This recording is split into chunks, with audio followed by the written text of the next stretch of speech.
I have to share this morning. We have breaking news, and it is devastatingly sad. The Dallas Cowboys have just announced that defensive end Marshon Neland has died. There is no word yet on the details surrounding his death. Neland was in his second year after being drafted in the second round out of Western Michigan. He scored a touchdown in Monday night's game against the Cardinals. That was on that blocked punt that he recovered in the end zone. The Cowboys are in the midst of their bye week. Neland was born in Grand Rapids, Michigan, played high school football in Wyoming, Michigan. The Dallas Cowboys have released a statement this morning. It reads, "It is with extreme sadness that the Cowboys share that Marshon Neland tragically passed away this morning. Marshon was a beloved teammate and member of our organization. Our thoughts and prayers regarding Marshon are with his girlfriend, Catalina, and his family." Marshon Neland. But in reality, you're still sleeping on a twin bed. At the end of the day, it's a confusing trade. You think you make it earlier in the year. Cowboys aren't winning the division. This is a runaway for the Philadelphia Eagles. But that is my analogy, having fun with this segment.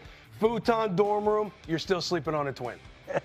Not an experience I'm accustomed to, so I don't know exactly what I think you're suggesting to me. This does not make them better enough to matter. Yeah, everybody, the trades come in, there's a mixed bag on it. Some people are excited, and again, if you go to it, again, you think you're doing something big, but in reality, you're still in a dorm room. I'm going to continue to hammer home this analogy. I like it. You're going to make it twin bed. Commitment. You got to just beat it down. A terrific player. Yeah. No one's questioning that he's a terrific player. Yeah.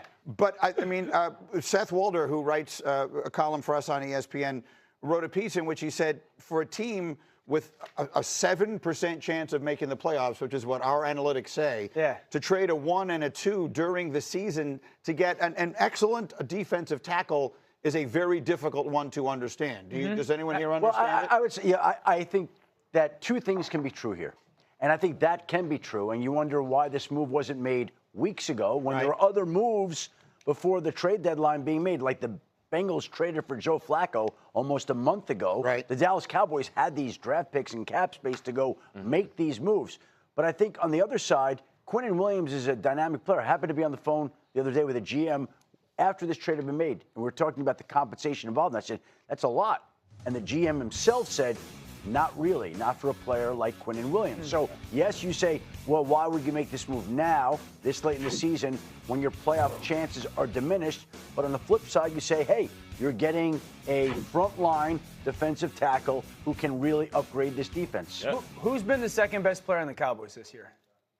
I mean, besides Dak, you're talking? I mean, Dak's been the best player. Dak is first, and then Dak, you got CD, who are you leading with? George Pickens. How are you going to afford George Pickens now? Oh, well, that's a whole other question. They're not a playoff team, okay? I still stand by that. But if we're saying this is for the future, Pickens has been fantastic this year for them. He has been. How are they going to afford him? Well, they're back to where they were. Shep, do you know if they were trying to make trades like this earlier before it gets to the deadline? I'm sure there were discussions, but take a look at next year, to Dan's point, and take a look where the Dallas Cowboys are projected to be in 2026. They are projected to be $78.3 million over the cap right now, over the cap, including the $21.7 million cap charge that they took on this week. So now you head into the offseason having to trim off $78.3 million. Now, you can restructure Dak and 3D tackles on play it out, right? $76 million, you're going to be able to get some money. But they're going to be limited in what they can do. So if we're saying the trade is a little bit about the future, you know, if no one's really pounding the table, it also handcuffs them in the future, right? That's just their reality. They're taking another big contract. I think some of it as well, and I don't know when Quinnen Williams was made available, but he is one of those above the line guys. At the moment he becomes available, you get in the war room and you figure out what can we do to put this person on our roster. And to your point about George Pickens, who's been phenomenal this season, wouldn't look at George Pickens, who is the second option at wide receiver, and Quinnen Williams, who could literally change the face of their defense for the years to come, as things you choose between. To me, Quinnen wins that battle if you're saying is it an either-or thing, and if it becomes available, that's a chance you take going in. Can I get in one more thing?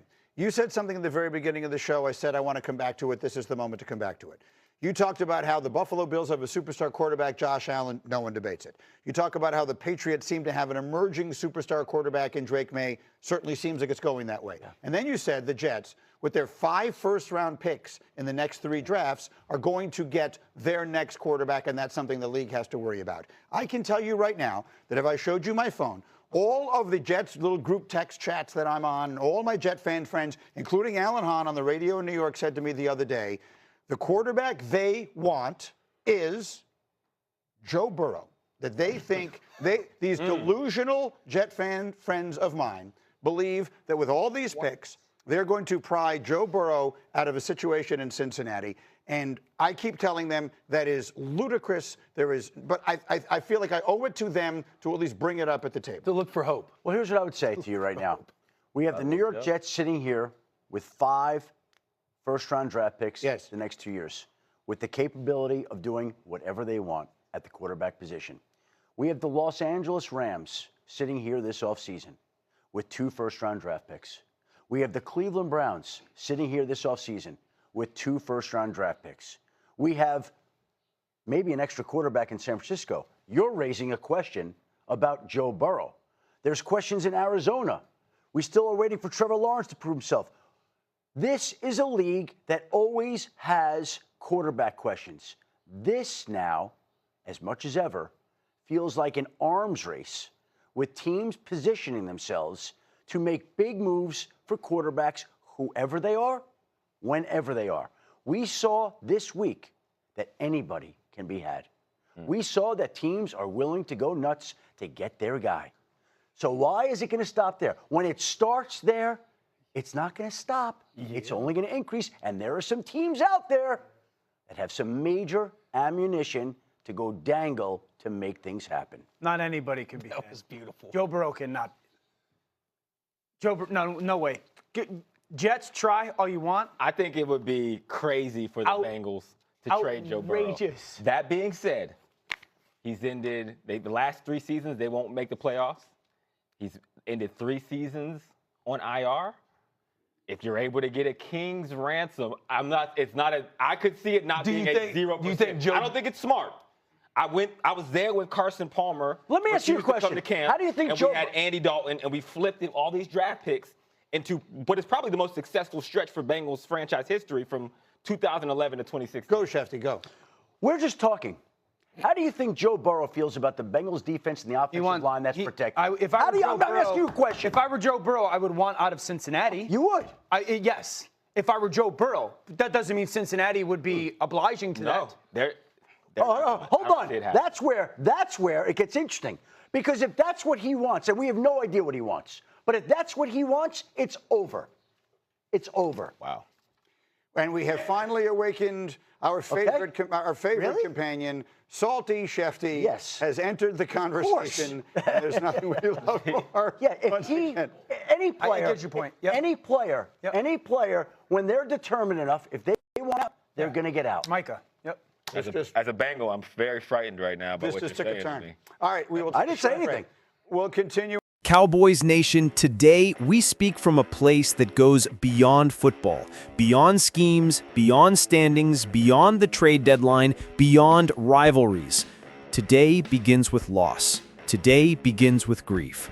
This morning, the Dallas Cowboys announced the tragic passing of defensive end Marshon Neland, a young man just beginning his NFL journey, a second-round pick out of Western Michigan, a player whose energy, effort, and joy were impossible to miss.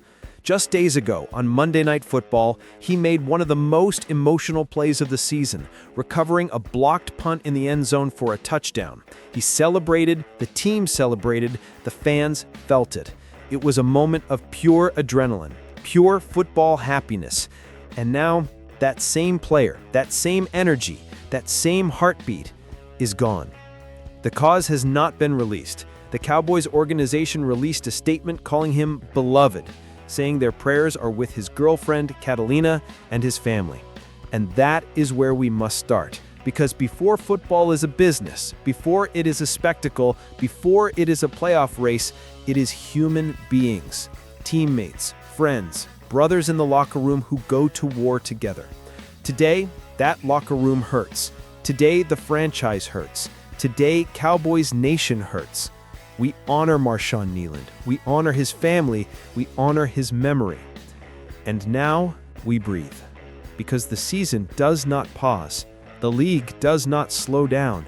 And the Cowboys now move forward carrying weight, emotion, and a moment that forces clarity. And that clarity is this: the Dallas Cowboys are at a crossroads. In the midst of this emotional moment, the franchise has also executed one of the most debated, questioned, and controversial trade decisions of the season, acquiring star defensive tackle Quinnen Williams in exchange for a first and second round draft pick, a move that has the football world divided, a decision that has analysts questioning the timing, a decision that has the fan base asking what the true direction of the Dallas Cowboys is. Because here is the reality. The Philadelphia Eagles currently control the division. Analysts on national television said it plainly. The Cowboys are not winning the NFC East this season. And when you look at standings, momentum, and execution, that claim carries weight. The question then becomes, if this is not a playoff push year, why trade premium future picks now? Why make the move this late? Why not weeks earlier when the front office had cap space and draft flexibility to make multiple improvements? The analogy given on air was cutting, sharp, and undeniably memorable. The analyst said this move is like thinking you upgraded your life, but you're still sleeping on a twin bed in a college dorm. Meaning, you think you're taking a step forward, but the foundation underneath remains the same. It means this roster still has structural gaps. It means this one move does not magically transform the Cowboys into the NFC's powerhouse threat. And that is the argument many are taking today. But there is another side, another voice, another truth. Quinnen Williams is not just any defensive tackle. He is a game changer, a line mover, a tone setter, the kind of presence that forces offensive coordinators to rewrite entire game plans.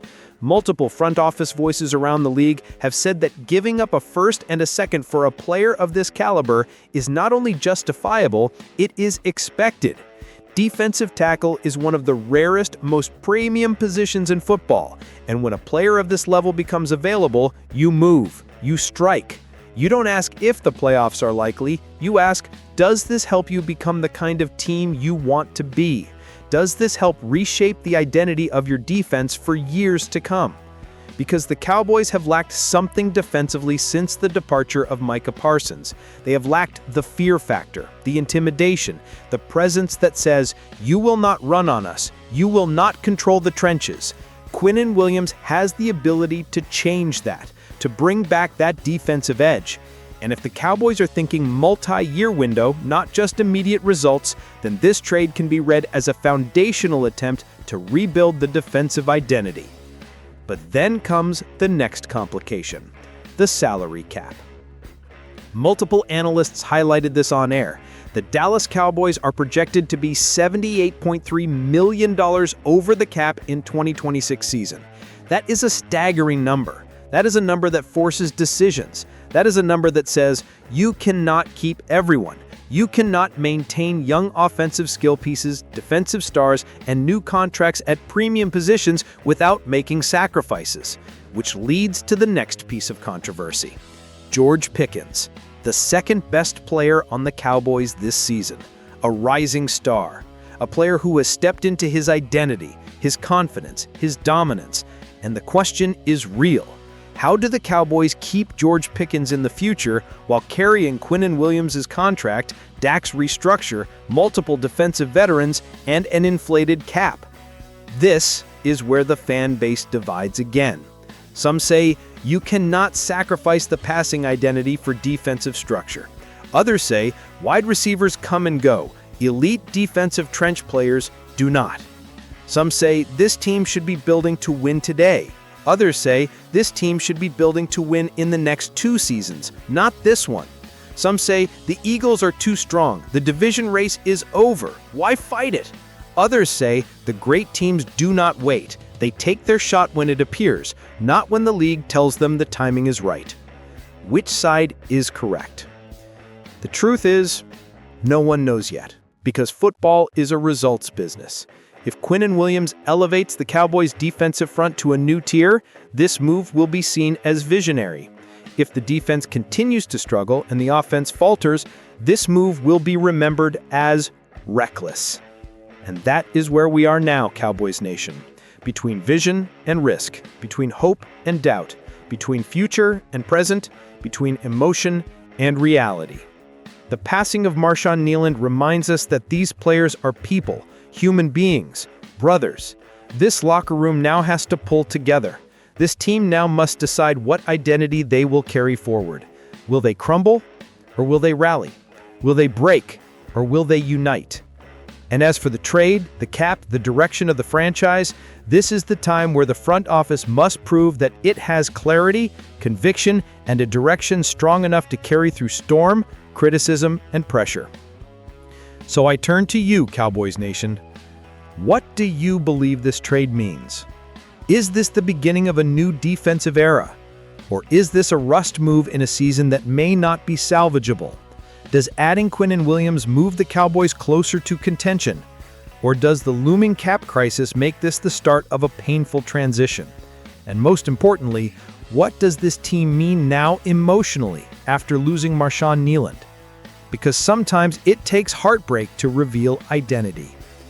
Cowboys Nation, speak your voice in the comments. If you felt this breakdown, make sure to like the video, subscribe, and join this community as we continue to follow every development, every roster decision, every locker room response, and every moment that defines who the Dallas Cowboys are becoming. This is Cowboys Nation Report, and we are just getting started.